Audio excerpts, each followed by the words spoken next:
Good evening, ladies and gentlemen. My name is Donald Milan, Regional Manager for Teagasc Tipperary. Welcome to the final symposium of the Tell Me About Civic Engagement Lecture Series 2020, focusing on rural health and wellness. The Tell Me About series has enabled us to collaborate with colleagues in Trinity College Dublin, IT Carlow, Letterkenny IT and Age Action to highlight the many health and wellness challenges faced by rural communities. The importance of maintaining a healthy mind and healthy body cannot be overstated at the moment. But remember this, the pandemic will pass. This evening we'll hear presentations from Dr. Brona Mooney, Lecturer in Nursing at NUI Galway, Diana Van Duren, who is conducting her PhD studies at IT Carlow, and National Director of Teagasc, Professor Jerry Boyle, has an interview with our National Treasurer, Mae Mchugh from the National Ploughing Association. Hello everyone. I wish to thank you in advance for listening to my presentation today.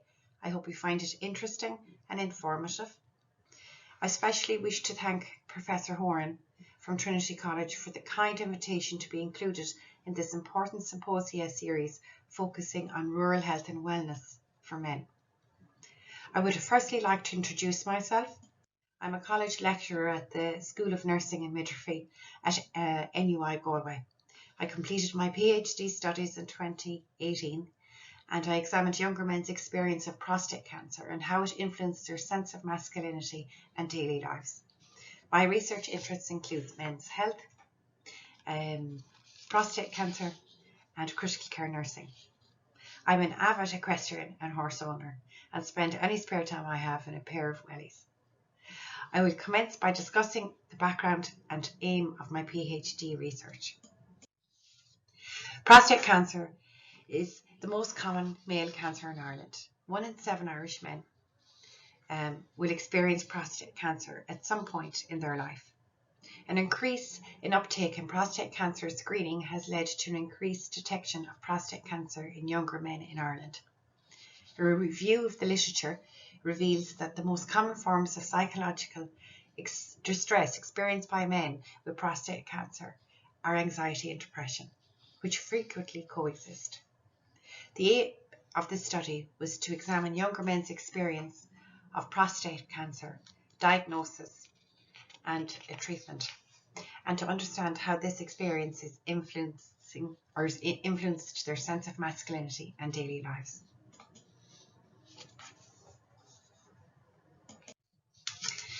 Diagnosis of prostate cancer for young men is particularly devastating due to the fact that it is frequently a marker of aggressive disease and because side effects of treatment are likely to affect younger men for a greater period of time given their longer life expectancy at time of diagnosis.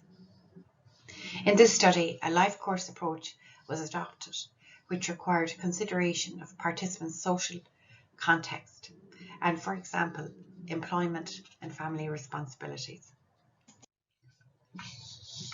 Ethical approval was gained for the study, and I conducted semi-structured interviews with a sample of 26 younger Irish men living on the Western Seaboard with a mean age of 49 years of age who had received treatment for prostate cancer. Interpretive phenomenological analysis guided the study with the aim of developing a qualitative description of the socially constructed meanings of being younger men and with prostate cancer in the context of masculine identity. Key findings relating to mental health in this study point to evidence that the effective prostate cancer diagnosis and the need of treatment had a notable impact on their mental health, well-being and daily lives. The experience of low mood and depression in men appeared to be transient in nature and was particularly linked to the experience of erectile dysfunction and incontinence following treatment. 13 men reported having low mood days and 10 men reported that prostate cancer directly affected their mental health.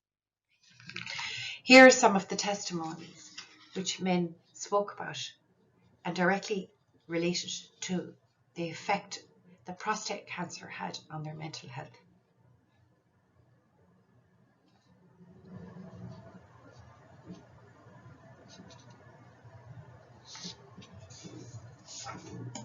The men's testimonies suggested that the experience of prostate cancer and its treatment impacted on their own sense of masculinity. The sick role, which men were required to assume for a period as a result of their diagnosis, was associated with weakness, and being treated for prostate cancer was, for most men, incongruent with their ideal sense of self. The men's accounts indicated that they struggled to maintain and regain their pre-treatment self and suggested that they avoided showing any sign of weakness or emotion while trying to cope with treatment and recovery. The treatment for prostate cancer carries risks of impotence and erectile dysfunction. The experience of erectile dysfunction dominated many of the men's accounts of experience, and its treatment led them to question their personhood and also reflect on what it meant to be a man, and in so doing revealed ways of understanding how erectile dysfunction influenced their sense of masculine identity. Several perspectives have influenced the findings of this study and demonstrate that younger men may reveal diversity in their constructions of masculinity following treatment and recover from prostate cancer. In particular, the study presents interesting insights into counter-hegemonic trends in relation to younger men's experience in participating in peer support groups, peer health promotion, and their general willingness to talk about their experience of prostate cancer and support other men. A newfound self-interest in health and health matters was demonstrated in men following a diagnosis with prostate cancer, and it indicated that men underwent personal transformation as a result of the experience. In addition, the process of sharing their experience with other men appeared to give validity to their cancer experience. Prostate cancer support groups were valued by men in the study, particularly for information sharing, education, and psychosocial support. Support groups gave men the opportunity to spend time with other men who shared similar experiences and who understood firsthand what participants were going through. A number of the men reported benefits of gaining a positive outlook, reduced anxieties, sense of reassurance, and improved psychosocial adjustment from attending the group meetings. Poor inclusivity and accessibility were identified as potential barriers for some men, who were either just not aware of the existence of support groups, or for men living in rural areas who needed to travel long distances to attend support group meetings. Tom, one of the participants here, speaks about how his consultant encouraged him to attend a support group. He spoke of the benefits of listening to other men's stories. In particular, he appreciated the way other men spoke openly about their experiences and mentioned that the greatest benefit he gained from attending the group meetings was that he did not feel alone in his experience.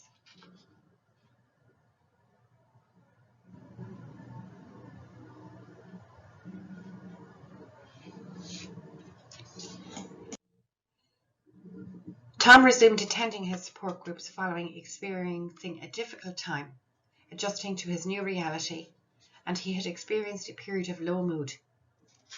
He found that by returning to the support group, he regained a sense of positivity and was assured that there was life after cancer.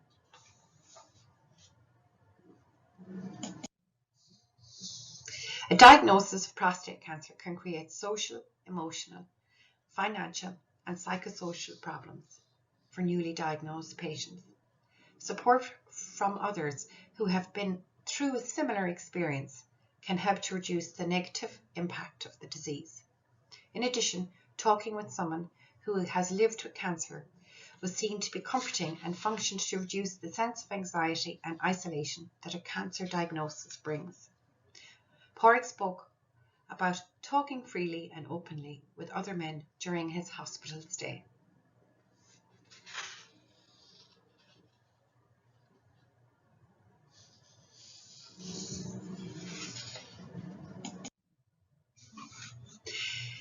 Alan spoke about the benefits of talking to someone who had undergone treatment for prostate cancer. He gained a sense of encouragement from talking with other men and observed how they adapted and coped with the treatment experience and diagnosis.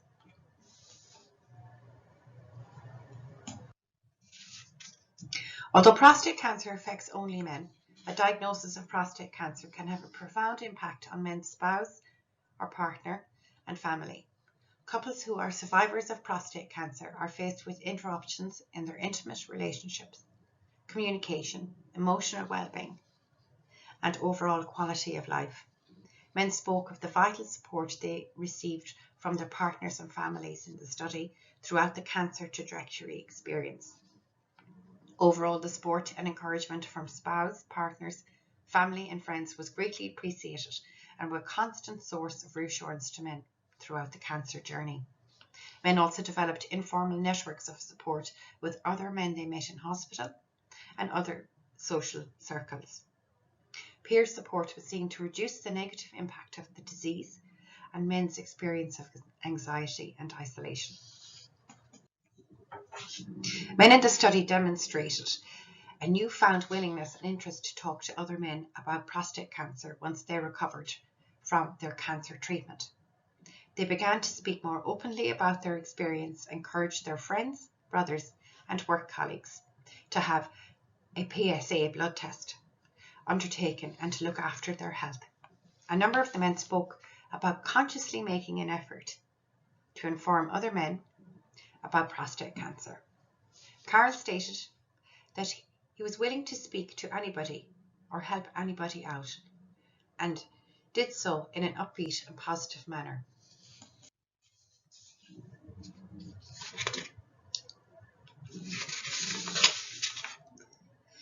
One participant used social media to encourage others to attend for screening and contacted a national radio station during the National Shave or Die campaign to raise awareness in younger men to get themselves checked.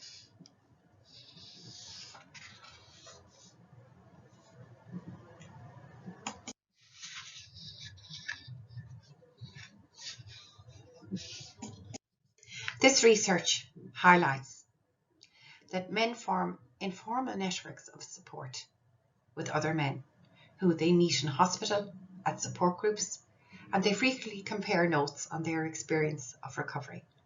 Men gained a sense of encouragement from talking with other men, and these informal relationships functioned to reduce their sense of anxiety and isolation.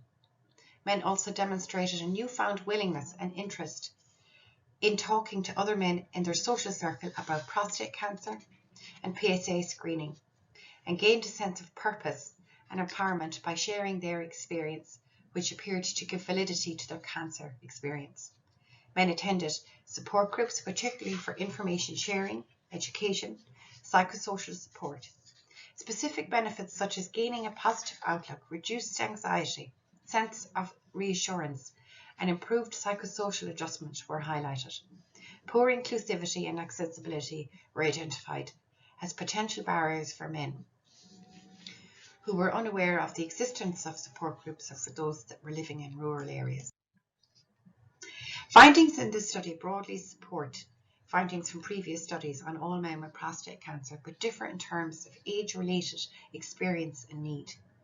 Younger men represent a group of men who are socially active, self-aware, and have a longer life expectancy at time of diagnosis. They possess unique concerns relating to potency, social activity, employment, and sexuality. Prostate cancer impacts on younger men's daily lives, particularly with regard to their physical and emotional health. Relationships and social life can leave men with a diminished feeling of control over their bodies. It is apparent that men's adjustment to treatment for prostate cancer is influenced by their adherence to traditional masculine narratives, which may both assist them in recovery and deprive them of important sources of social and emotional support. There is a need to revisit how survivorship care is provided to younger men so as to ensure improved outcome. The opportunity exists for health professionals to provide referrals to support programs, community-based social supports, prostate cancer support groups, in order to maximise and improve men's mental health and physical well-being post-treatment. And finally, the provision of specialist nursing care and support across the care pathway in areas such as sexual dysfunction, management of fatigue, and incontinence, mental health, and psychological care should be prioritised. Thank you for listening. I'm delighted to welcome as our next guest Mae Mchugh, who is of course Managing Director and Secretary of the National Ploughing Association, and probably needs no introduction at all. Mae, we're delighted you could join us this evening. Well, I'm delighted to join you. Thank you very much for the invitation. You're more than welcome. Mae, look, it's been a very difficult year, as we all know, and we're heading into an even more difficult period. But it must have been very disappointing for you and for all the team involved in the National Ploughing Championships not to be able to mount this year's event. How did you feel about it? Well, I was very saddened the week that it should have taken place, because as last year it was a beautiful week of lovely, fine, sunny, warm weather this year, and it would have been lovely to have been able to stage the event. But unfortunately, we decided in May, as late as May, that we would not have the exhibition. So that disappointed almost 1,700 exhibitors. A number of them had booked at that stage, and they thought, of course, looking at September, that it might be a good kickstart back to business again, but that was not to be. So then we actually usually have our AGM in April, but we deferred that until the 16th of July, hoping at that date that we might be able to organise the ploughing competitions. And we were listening all along to the guidelines given, and we would be having about 350 to 360 competitors from every corner of Ireland. So we had to let that go, and we reduced it then, that we felt maybe the first week of October we might have been able to hold the qualifiers competition to qualify for the World Ploughing, which we hope to stage next year. And, you know, that is nearly getting to us again. That may not be possible. But again, we had to put back that. And now we feel that if we go to February, that we might be able to hold the qualifiers, and the winners there would qualify to represent Ireland at the World Ploughing in September 21. Hoping that will happen now, but it may not. But the more than ourselves in Teagasc and Mae, you've got to plan for all the contingencies. I mean, you've got to look forward and hope that things will come right. Well, we certainly had to, Jerry, as like yourselves too, like Teagasc, because we had to book, before we announced the Rathneska County Leash as the venue, we had to secure our hotel accommodation, and we would be expecting representatives from 33 countries in for the World Contest. Now, it would be a 4-day event. It would be Wednesday, Thursday, Friday and Saturday. The World Ploughing is usually held on the Friday and Saturday. So look, it will be a massive event if it comes off. But look, we're praying and hoping that it will be. Oh, we all are. I mean, look, it was a big shock to the system for all of us in Teagasc this year. You know, we benefit so much, along with all the other exhibitors, from having our marquee there, and all the farmers that we get the chance to meet. You know, they love coming into the ploughing and into our marquee and having the cup of tea and the chat, and that's as much as what the ploughing event is all about for a lot of people, isn't it? Yes, it does, Jerry. It affords an opportunity, like as you have mentioned there. And, you know, Enterprise Ireland has been tremendous to us as well with the Innovation Awards. They took place behind closed doors, of course, and it was quite successful now. But they brought in people last year from a number of countries, and that was very beneficial to the ploughing. And it's only recently there that I had a lovely letter from the New Zealand ambassador, Brad Burgess, saying that they brought in 40 people from New Zealand last year, and they missed it so much this year. But look, everybody missed it. But you then look at all the agricultural shows and other shows that had to go by the wayside as well. Yeah. You know, it affected everyone really, and every part of the community were affected. And would you have any message for people now looking ahead to the next 6 weeks, particularly people perhaps who are living alone and worried and anxious and so on? Well, it's a very worrying and concerning time for them. And I do believe that all of us, and now look at the guidelines that we've been getting, I would say some of them have not been adhered to. Yeah. But look, all of us should be responsible and act in a responsible way. And to people that they're nervous, maybe living on their own, and hopefully that people will give them a call and even give them a phone call or a letter. The post office are offering a facility now that anyone that's in a nursing home can send a letter free charge of postage, and everything helps in a time like this. No matter who, if you send a letter or if you make a phone call, you bring life to somebody, and there are a number of people, huge numbers of people living on their own. No, and the small and rural people really are, they do this kind of thing naturally, don't they? They keep an eye on, people who are vulnerable and. But you could have a person living in the middle of a town and they could be very, very lonely. Yeah.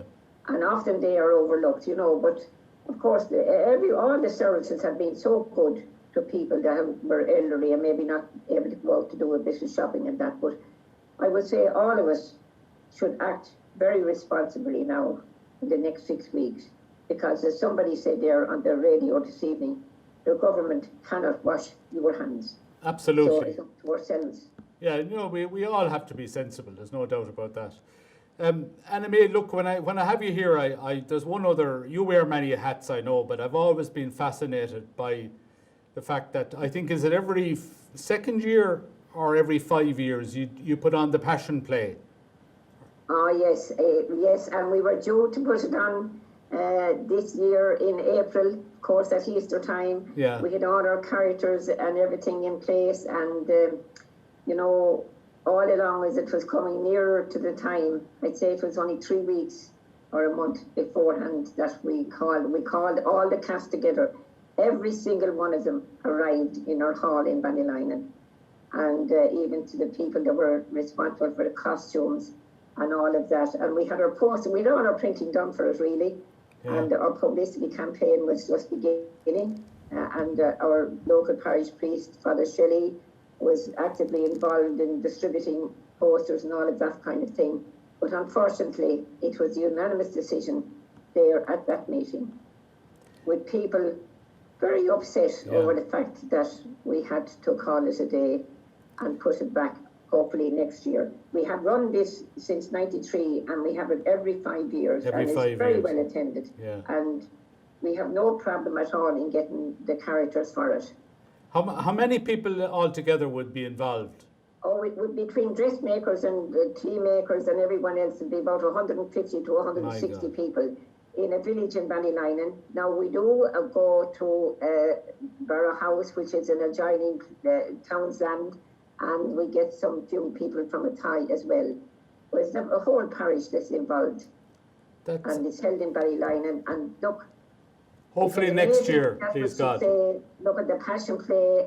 I believe that when we go back years and years, and just the 13th or 14th century, that it was Saint Roch that saved some country out there from some disease. And somebody said this at our meeting, and it was quite true, because I read about that afterwards, and there was some disease that he prayed for, and they were cured from the disease, and they decided, because Abraham actually. Yeah, that's right. And they decided then that they would run the Passion Play there, I think it's every 10 years. Yeah. So that's a fabulous event, of course, altogether. Look, I have a big personal interest in this, and I live in a very small village in West Tipperary, Rare Cross, and I've said to the parish priest, Father Dan Woods, a few times, look, we'll have to do what Anna Mae does, but we haven't got around to it yet. But would you think at all, now here's an idea for you, Anna Mae, in the present time, would it be possible to do something via podcast? Would that be possible? I was listening at the weekend to some filmmaker, I think he's called Tim Robbins. He was preparing a movie and he converted it into a podcast anyway, and it worked exceptionally well. Maybe I don't know. It might be worth thinking about. Someone with your abilities, anyway. We have on Good Friday of this year. Yeah. Our passion play from beginning to end was on the television. Oh, was it? Yes, Yeah. because we had we had videos made and all of that of it. Now, and very professionally done. But it was on the television, the full passion play. And it was absolutely lovely. Oh, It's that's lovely to look and sit down and look and, you know, see the different characters and where you could improve. And I absolutely was happy that there was no place that we could improve on it. No, it's great for people to look back on, you know, to have Yes. that. And in terms, I mean, one of the issues that we're talking to people about this evening and over the series that we're running is the importance of people maintaining good mental health and having a good outlook on life, notwithstanding all the challenges that we face. Have you any advice to give people? Well, Jerry, I was- think that the mental health is very important, and you know we hear of so many things happening, and people can get very depressed in a time like this, and even oneself can get depressed when you can't say I can do such a thing, or I can't plan A, or I can't plan B, and we could get very depressed. But you have to jump out of that if you can at all. But I think mental health is an area which should get serious consideration and attention, because all of us, like, you know, all of us can get depressed. And it's just this, you just have to keep going and be positive. You would hear, and I said this before, that in so many different counties where suicidal is, and that comes from mental depression, I'm sure. Yeah. No, absolutely. And look, we can all help each other by reaching out, particularly in the present time, reaching out to others. And, you know, it's so, for the elderly people in our community, as we all know, for example, I mean, Mass is so important. Now the churches we no longer can go to Mass on a Sunday. That's a big loss to a lot of people. It's a big loss, because there was always the chat, particularly in rural areas, there was always the chat after Mass. Oh, it's the People social. stand outside the door and they'd have their chat, and they'd go then and get the Sunday paper and back home again, and they'd say, well, I met so and so and so and so. It was lovely. The Mass was lovely, and it's a pity that the churches are closed for Mass anyway, but that is what what it is, and we have to respect that. But I certainly do think, Jerry, that we could be very negative now, but we have to go forward and look to brighter days ahead and work towards brighter days. And I'm very positive about things, even though on the back of my head that negativity sets in too. But look, you keep going. You plan as if everything was going to happen, and it should. Now, I think I really believe that the next 6 weeks is going to be very, very important. And there's no point in us blaming the government. So many people criticise the government. Sure, they only know what they're telling us to follow the guidelines. They can't say after 6 weeks that we're going to be able to relax the rules and regulations. They just don't know. And it annoys me a little bit when I see them being, you know, I'd better not say the journalists, but they do press them for answers, which they cannot give. No, it's themselves. No matter what you do in life, it's very easy to be negative, you know. It's very easy to be negative, and when you're on the sideline, really, you know, but they have to be helped too, and it's up to us, and the Taoiseach has said that. It's up to us now to do what we can to curtail this virus, to each and every one of us, and that's what I would appeal to the young people, the middle-aged, and the old people like myself, to respect the guidelines and to carry out the instructions that we are given. Listen, Anna Mae, it was an absolute pleasure for me to be talking to you this evening, and it's fantastic to see someone, you know, so involved down the years in all aspects of rural life, being so positive about the future, notwithstanding the challenges that we face. I think it's a tonic to listen to you. Thanks, Anna Mae, and God bless. Thank you very much, Jerry. A pleasure to talk to you, and wish you well in your position as head of Teagasc, and hope things will turn out all right for you and all your staff. Thanks, Anna Mae. Dr. John McNamara is my name, and I am a health and safety specialist with Teagasc. Actively managing your health means becoming aware of health issues and taking health promotion measures seriously. A crucial first step to managing your health is to become informed about health issues. There are information booklets available from Teagasc, such as Staying Fit for Farming, which will get you started. A really important point about health management is to have a regular checkup by your local doctor. This can identify emerging problems and allow for early detection of issues. The Tell Me About series has highlighted many of the issues affecting farmers and those that live in rural Ireland. It promotes many of the relationships and projects between Teagasc, IT Carlow, Trinity College Dublin and agencies such as HSE and HSA. Hi, I'm Dr. Noel Richardson. I'm Director of the National Centre for Men's Health at IT Carlow. I'm delighted to introduce you to a really important and timely research project called the Farmers of Heart's Cardiovascular Health Programme, and to PhD student Diana Van Dorn, who will speak to you in more detail about the programme shortly. Just by way of context, we know that mortality rates from cardiovascular disease are a real cause of concern for farmers. By way of response, we have been working closely with our project partners for a number of years now on what was initially a health screening programme, Farmers of Hearts, and what has now evolved into a much more comprehensive health behaviour change programme. I should point out that when we started this programme of work, there were those who said that farmers didn't care about their health, that they wouldn't engage, or if they did engage, that they wouldn't continue with the programme. As Diana will outline shortly, our experience has been very different. I would like to pay tribute to our project partners, Teagasc, the Irish Heart Foundation, Glanbia Ireland, the HSE and UCD. This study underlines the importance of working in partnership to engage and support farmers to take increased responsibility for their own health. The success of this novel and innovative approach to engaging a so-called hard-to-reach group can serve as an important template for engaging other groups of men in other workplace settings. Farmers are considered a hard-to-reach demographic for preventative health interventions and are a high-risk group for heart disease. The Farmers of Heart's Cardiovascular Health Programme is a uniquely innovative health behaviour change intervention tailored specifically for Irish male farmers. The study comprised a baseline health check conducted with farmers at Marts and Agri branches in the Midlands, South and South East of Ireland. A 30-minute health check included weight, blood pressure and cholesterol measurements, as well as recording lifestyle risk factors for cardiac diseases.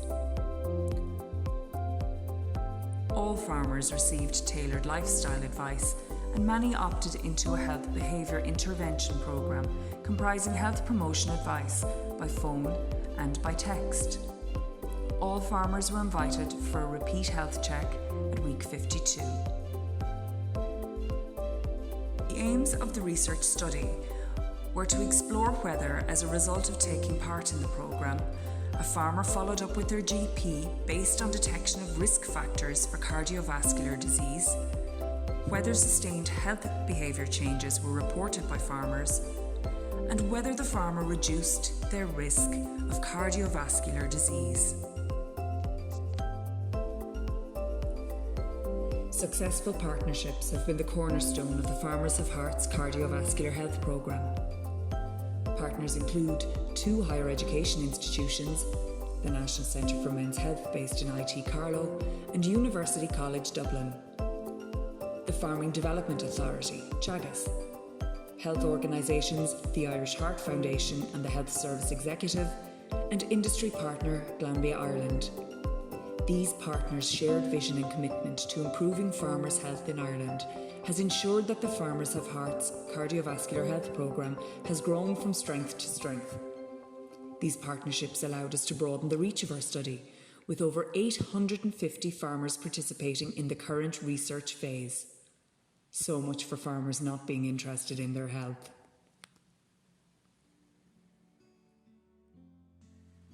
The impacts of the study are manifold. At the baseline health check, 74% of the sample group had 4 or more risk factors for cardiovascular disease, meaning they were 3 times more likely to have a stroke or a heart attack compared to those with lower risk factors. The study has increased our knowledge and understanding of how to engage with the hard-to-reach farming community, and the findings may potentially improve farmers' quality of life.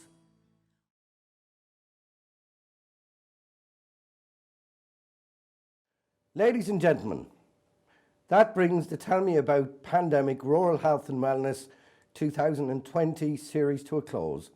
On behalf of myself, Paul Horan, Claire Mooney and Michael Summers, the series producers, would like to thank everybody who contributed to the series over the past few months. We hope you gleaned some wisdoms from the talks and presentations. I will now hand over to my co-producer, Michael Summers, to introduce our final contributors.